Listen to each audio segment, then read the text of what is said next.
In the vast darkness between galaxies, something ancient has stirred. Massive biological vessels, each one a living city of flesh, push through the void, seeking out their next feeding ground. These are the Tyranids, a species whose only goal seems to be complete destruction, descending upon entire planets, leaving only empty husks in their wake and guided by an unfathomable intelligence capable of coordinating trillions of organisms across infinite space. Today, we'll examine exactly how these remarkable creatures systematically break down entire worlds, from the microscopic spores that alter a plant's atmosphere to the massive bio-titans that dominate the battlefield. But I'm getting ahead of myself. My name is Dr. Felix Nebula, and to you I say, welcome aboard the dimension-hopping bioship Manta.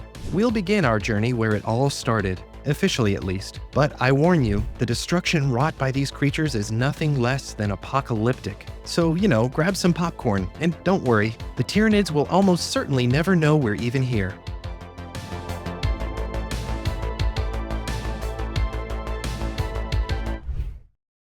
Approaching the eastern fringe now, engaging temporal stabilizers. And just in time, too. You see, dear traveler, we're about to witness something equal parts disturbing and extraordinary. In this dimension, humanity's domain stretches across millions of worlds. This is accomplished utilizing the warp, a dimension of pure psychic energy that, as we'll soon see, would prove to be their greatest vulnerability. The year was 745.M41. On an ocean world called Tyran, orbital sensors detected something emerging from the darkness between the stars. It turned out to be the hive fleet of an unknown species, a vast swarm of living ships, each one kilometers long and filled with countless smaller organisms. These are what came to be known as the Tyranids. Their ships were massive predatory creatures that swim through the void of space, all connected by a single vast intelligence. I consider this intelligence, called the hive mind, to be one of the most fascinating aspects of Tyranid biology. It's a psychic network so vast it spans light years,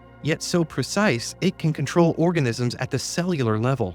Every single Tyranid creature exists as a part of this living network, and so in a matter of weeks, Tyran was entirely stripped of life. Not conquered or destroyed, but consumed. But Tyran was just the beginning. The first major hive fleet, designated Behemoth, had carved a path directly toward the galactic core. World after world went dark, each one stripped of every useful organic molecule. Two more hive fleets followed. Kraken split into countless smaller fleets, overwhelming whole systems before reinforcements could arrive. Leviathan attacked from below the galactic plane, cutting off vast swaths of territory from aid. Each fleet brought new horrors and new ways to hunt and consume. I have to say that these biosignatures are concerning. They certainly are, which is why they're ideal for study. Let's start with the most remarkable aspect of the hive fleet, the living ships themselves. Each bioship functions as a self-contained ecosystem. Their carapaces, measuring kilometers in thickness, house specialized gravitational organs that manipulate spacetime for propulsion. The outer layer generates void shields through dense clusters of psychically active tissue. Internal scans reveal massive chamber networks throughout the creature's body. Some contain processing organs filled with hyperactive digestive enzymes. Others house thousands of warrior organisms, suspended in nutrient-rich amniotic fluid until the hive mind requires their deployment.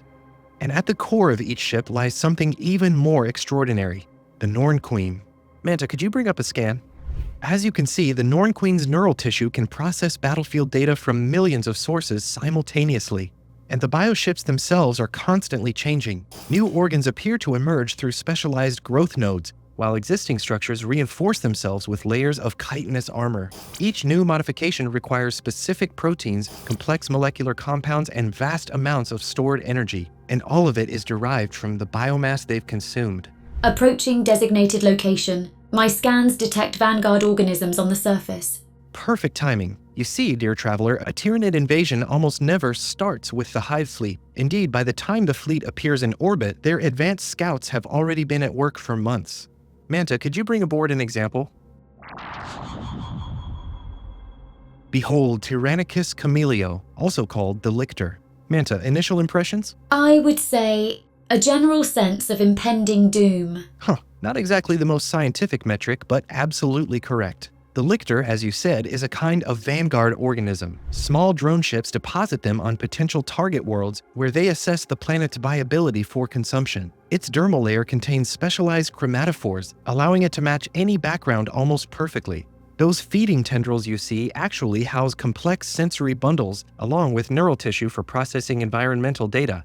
In essence, the lictor is a master of concealment, and it's able to evade detection with astounding efficiency. But its primary goal is to extract intelligence, and I mean that in more ways than one. I don't like the sound of that. As well, you shouldn't. You see, a lictor will often ambush any sentient life, especially those that it perceives to be of importance. And when a lictor kills, it doesn't just feed, it learns. Its tendrils extracting information directly from the prey's neural tissue, analyzing everything from defensive capabilities to social structures. And of course, each piece of data is fed back to the hive mind, relaying any of the target world's weaknesses. Of course, there are other vanguard organisms, but we'll have to save those for another time. I have a question. With such overwhelming numbers in their fleets, why go through all this trouble? Why not simply attack? That's a very good point. Really, it all comes down to the conservation of resources. A direct assault against a prepared world could cost them millions of organisms, and though they possess no emotional attachment, they are precious biomass that could be better used elsewhere. By infiltrating slowly and methodically, they can ensure that when the hive fleet arrives, their prey is already crippled. Command structures fail at crucial moments. Defense systems mysteriously malfunction. Entire populations find themselves cut off from reinforcement. Most importantly, this more patient approach means that many worlds don't even realize they're under attack until it's far too late. By the time those first dark clouds appear in the sky, the planet's fate is already sealed. And that leads right into the Tyranids' next phase, the invasion itself. Let's proceed to the observation deck. I just need to make a quick stop along the way. As someone who is clearly interested in alien planets and somewhat speculative biology, I suspect, dear traveler, that you enjoy the process of creating similar worlds in the comfort of your imagination. Novelists, video game designers, and dungeon masters all do the same thing, but they all know the pain of simply keeping track of everything as they make it ready to share with the world. But with World Anvil, even the most complex world building is a breeze. With 25 world-building article templates, you can write up detailed accounts and format them in wiki-style presentations. Then you can map out everything from species and races to regions, characters, diseases, and magic systems, and effortlessly link them with the built-in auto-linker function. Plus, World Anvil is always adding new features. For example, their built-in writing experience has just been fully revamped, with block-based editing, easy image insertion, and more. So now it is truly what you see is what you get, and I for one am loving it. And once you've begun to forge your world, all of your entries are completely searchable. It makes it so much easier than sifting through documents and folders just to try to remember your character's birthday. Seriously, with World Anvil, the only thing holding you back is your own imagination. Now, if you want to check out World Anvil for yourself, which I highly recommend, simply visit worldanvil.com and use code SAFARI at checkout for a staggering 51% off any yearly plan. And if you need a bit of extra motivation, the Novelember Writing Challenge runs for the whole month of November, with digital prizes just for hitting your goals. I don't know if you consider yourself a novelist, a dungeon master planning your next campaign, or you're looking to create your own alien civilization, because that is not a question on our intake form. But whatever the case, if you've got an idea for any world-building project, World Anvil is not only the place to start, it's the place to grow and share all of your hard work. Link is in the description. So far, we've seen the more subtle phase of a Tyranid invasion, but when an assault truly begins, the first primary sign is not so subtle. It begins with a celestial shower of biological projectiles streaking through the atmosphere. These, dear traveler, are mycetic spores. So these are spores? Like a fungus? Actually, each one is a sophisticated sentient organism in its own right, and most contain other organisms. The hive ships release thousands of these simultaneously. Each one is a kind of living drop pod engineered specifically for atmospheric entry. Fascinating.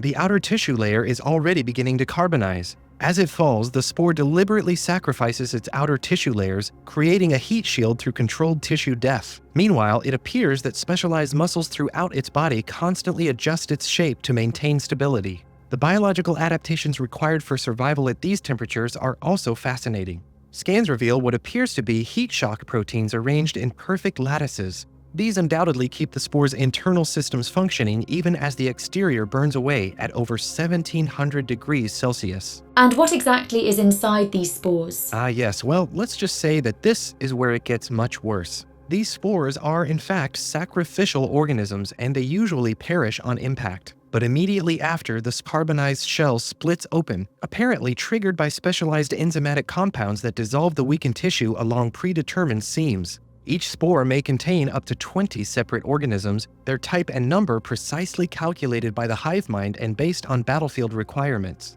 Some spores release swarms of hormigants, fast organisms built purely for close combat. Others deliver termagants, armed with symbiotic weapon organisms capable of burrowing into flesh and armor. Or they may include burrowing bioforms like Tyrannicus subterra extremis, also called the trigon. These creatures are able to tunnel into the planet's crust, not only to spring up behind enemy lines for additional assault power, but to seed the growth of immense plant-like tendrils that will reach toward and eventually physically connect with the orbiting hive ships. If the planet is a delicious drink, these capillary towers are kind of like the straws through which the bioships can slurp up any form of broken down biomass. And they will drink it dry. Thanks for that image. No problem. And, how exactly do the Tyranids break down all this biomass? A great question with a pretty gross answer, but we'll come back to that. For now, the important thing to note is that even though this phase of the invasion may seem like a random barrage, it's actually deceptively intentional and controlled. As the countless Tyranid bioforms cut their way through the planet's defenses, the hive mind gazes through their millions of eyes, analyzing battlefield data in real time. Fueled by the biomass the fleet is simultaneously absorbing, it can then adjust the production of new organisms to counter whatever resistance it encounters. This, by the way, is where the Norn Queen comes into play. If a particular strain proves effective, more are grown aboard the hive fleet ships. If a strain performs poorly, its biomass is recycled and repurposed. In short, each organism knows its role through the synaptic network, acting less like individual creatures and more like millions of teeth in the jaws of a single, galaxy-sized monster. Oh, but don't worry, we'll be keeping our distance. That's all quite disturbing, but I am curious. How exactly does the real-time adaptation work? Great question. Sounds like the perfect opportunity to bring aboard one of their larger specimens using the patented OmniGrab array. Manta, if you'd be so kind. Egads, what a specimen! This, dear traveler, is the mighty Carnifex, a bioform created specifically to counter heavily armored vehicles. The reinforced cranial plate alone masses more than a small vehicle, and those hypertrophied talons could shear through starship hull plating. But here's what fascinates me the most. Believe it or not, this particular specimen emerged as a completely new strain during this very invasion. That sounds impossible. The cellular maturation alone should take years. Under normal circumstances, yes. But Tyranid bioengineering follows almost no familiar pattern regarding genetic adaptation. Earth bacteria might develop antibiotic resistance through random mutation, but the Tyranids actively design countermeasures at the molecular level, then scale them up to produce entirely new organisms. Take these tissue scans, for example. When this Carnifex strain first encountered armored vehicles, the synaptic network transmitted every detail to the nearest Norn Queen. Structural analysis, metallurgical data, even tactical patterns were all processed through her enhanced neural tissue. And so in our specimen, we see enhanced muscle strands interwoven with crystalline structures that can shear through almost anything. Its carapace has also been further reinforced, with large spikes for impaling its softer-bodied enemies. That's fascinating, but these adaptation rates seem impossible. Surely there must be some kind of biological limit. That's exactly right. The Norn Queens can engineer virtually any adaptation they need, but they're limited by available raw materials. Without constant biomass consumption powering their biological factories, the Norn Queens would need to default to simpler, less effective organisms. Doctor, the hive ships are extending their feeding tendrils. I believe they're preparing to... The next phase is about to begin. This should be interesting. Once military resistance crumbles, the next phase of the invasion can begin. Systematic biological deconstruction on a planetary scale. Manta, could we scan the surface of this planet? As you can see, massive organic structures are bursting from the ground. These are the capillary towers that will soon form direct connections between the surface and the hive ships above. But first, everything needs to be processed. Manta, let's take a closer look at one of their processing organisms. Meet Minoris omniphagia, also called the Ripper. Small, yes, but at this very moment, billions of these creatures are swarming across the surface below. They're fascinating creatures, really. Their entire body cavity is basically one large stomach, filled with hyperactive digestive enzymes, and everything they consume gets broken down into a nutrient-rich biological soup. Interesting. My scans show multiple variants adapted for different environments. That's right. The hive mind produces specialized variants for every environment. Aerial strains strip clean the upper canopies of forests, while aquatic forms sweep through the oceans like living nets. After gorging themselves, the rippers, along with most other remaining bioforms following a successful assault phase, will drag themselves to the capillary towers and to the digestive reclamation pools at their base. So what? They just regurgitate the biomass they consumed? Nope, they jump in, sacrificing themselves entirely and becoming part of the resource pool that feeds the hive fleet. And with that, it appears that the time has come to observe the final phase of consumption. I suggest we maintain a safe distance for this part. In this final phase, the capillary towers have matured, their tops unfurling as massive tendrils descend from the hive ships above. And even at this distance, you can see what's happening on the planet's surface. What are those spreading patches of purplish black? Those are essentially pools of liquefying life. The process itself involves specialized enzymes that break molecular bonds in ways we've never seen in terrestrial biology. While Earth's decomposers might target specific biological polymers, these tyranid enzymes appear to break down almost any organic compound, and even some inorganic ones. On a larger scale, it's kind of like reverse terraforming. Tyranid microorganisms dropped by spores or dispersed directly by certain bioforms are actively transforming the environment's chemical composition, altering atmospheric pressure, changing soil chemistry, even modifying the planet's thermal properties to optimize the absorption process.